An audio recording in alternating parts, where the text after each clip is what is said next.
House of the Dragon shows us war through the perspective of two distinct factions. Aegon Targaryen currently sits the throne.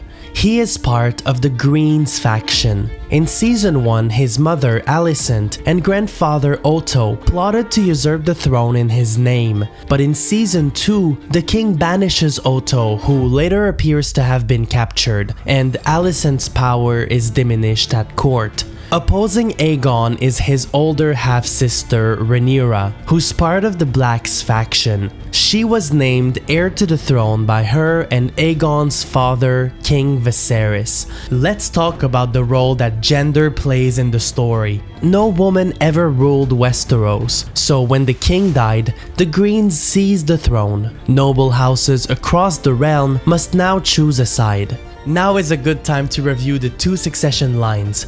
Rhaenyra's heir is her son Jacearys. Aegon's heir is his son Jahearys. But early in the season, the Blacks sent assassins to murder him, so Aegon's brother Aemond is next in line. To mitigate the risks to her line of succession, Rhaenyra decides to send away everyone in the line of succession after Jacearys. Joffrey is to be sent to the Vale under the protection of Rhaenyra's cousin. Aegon and Viserys will be sent there temporarily until the Blacks secure a safer location to guarantee their survival far from Westeros.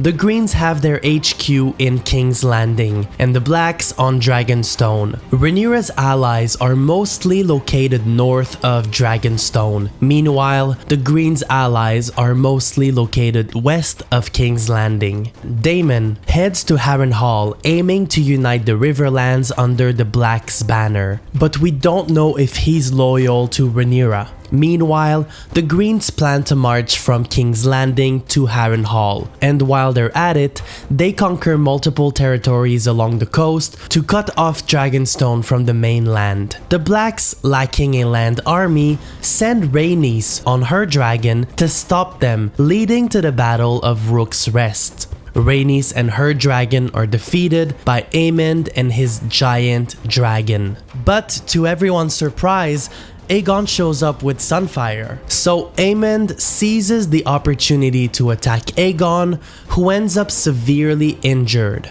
With the king incapacitated, Aemond is named Regent of the Realm because he's next in line.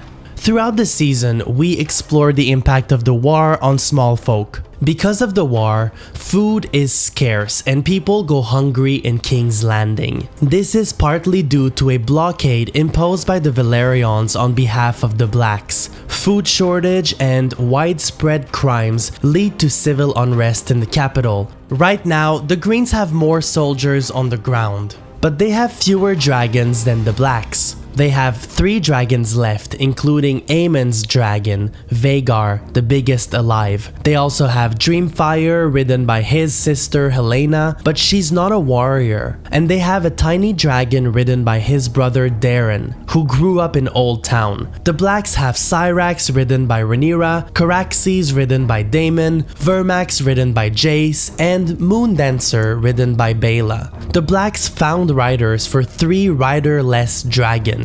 Adam of Hall claimed Seasmoke, Hugh Hammer claimed Vermithor, and Ulfwhite claimed Silverwing. Some view bastards claiming dragons as obscene, but Rhaenyra needs the dragons to win the war. And the Riverlands are key to winning the war. By the end of Season 2, the Blacks have an army in Harrenhal led by Daemon, with men from the Stark's army marching south to join them. The Velaryons are ready to defend their blockade, and Rhaena may be able to claim a wild dragon in the Vale.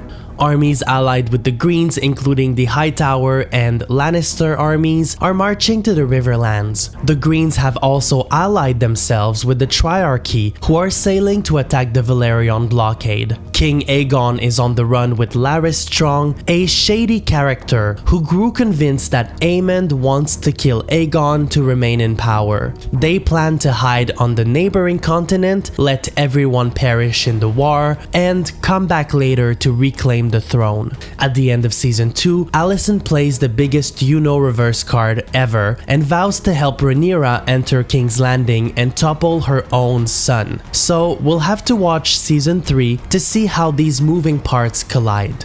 For those interested, I also made a detailed recap and analysis of Season 2.